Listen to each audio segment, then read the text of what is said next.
He gotta feel this stare down. I'm not looking into his eyes, I'm looking into his soul. The art of the stare down is kind of weird. I mean, it really depends on that boxer's personality. The stare down is really kind of an intimidating measure. It's about showing or looking, because the eyes don't lie.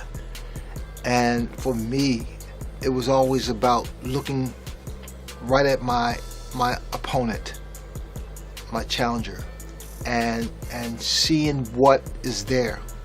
Does he truly believe he can beat me? The thing that comes to my mind is, man, this guy in front of me is right here trying to take my kids' Cheerios, my kids' Fruit Loops. So I'm like thinking in my head, man, I can't let this guy take anything away from me or my children. So I try to keep that as a motivation for me in my head while I'm staring at him in his face. So it kind of makes me stare at him even longer without blinking. With me, I'm trying to look into their soul to see what is going on with their mind.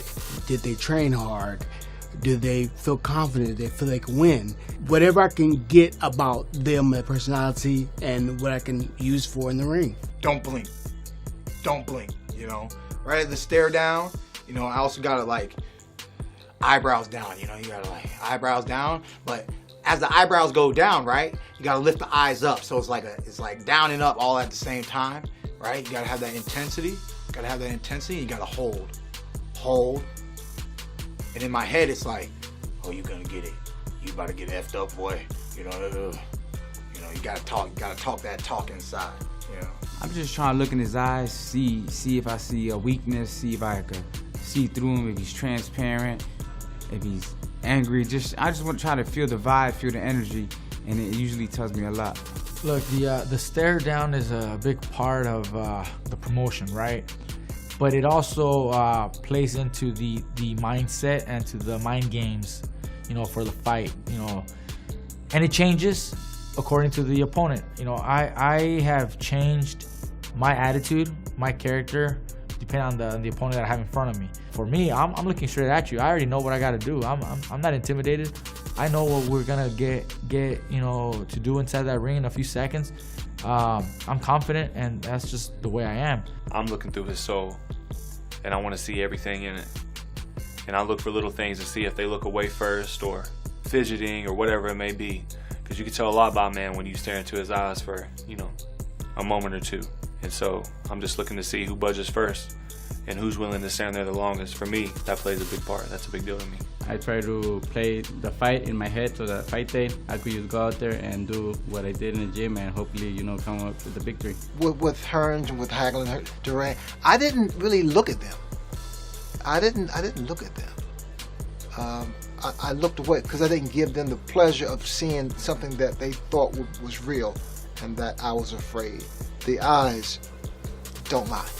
I'm thinking about how I will beat him in the ring and what I'm gonna do in the fight. When you face off, there can be a fight because it's like two dogs ready to go at it.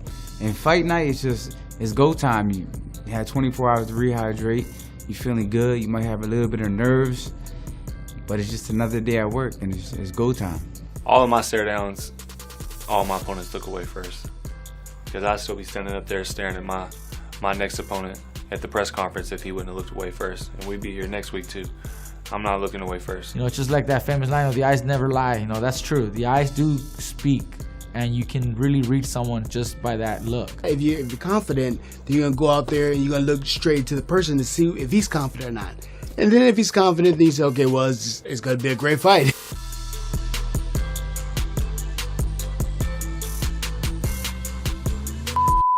I remember my first great stare down, man. It was also one of my first great fights. And it was against Diego Chavez from Argentina. Speaks no English, just mean mugging me. I'm like, oh, I feel that, man. That's you know, and he was champion at the time. He was the interim champion.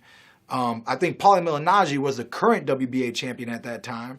And I needed that interim position. So I took the fight. He was 22-0 with 18 knockouts. I was 20-0 with 18 knockouts. He gets stopped in the 10th round by me, dropped in the 9th with a body shot. It was a tremendous fight. And, you know, I mean, he really came to bring it. But obviously, you know, I brought it more. And in that stare down, because he didn't speak English, I was like, oh, he got to feel it. You know, he got to feel this stare down. I'm not looking into his eyes. I'm looking into his soul. You know what I'm saying? And then the stare down was so intense. There's a picture, and it's still up online. You got to Google Keith Thurman versus Diego Chavez stare down. And you'll see Oscar De La Hoya in the background. It's me and him are right here. Oscar's in the background, and his face is like, are they about to fight?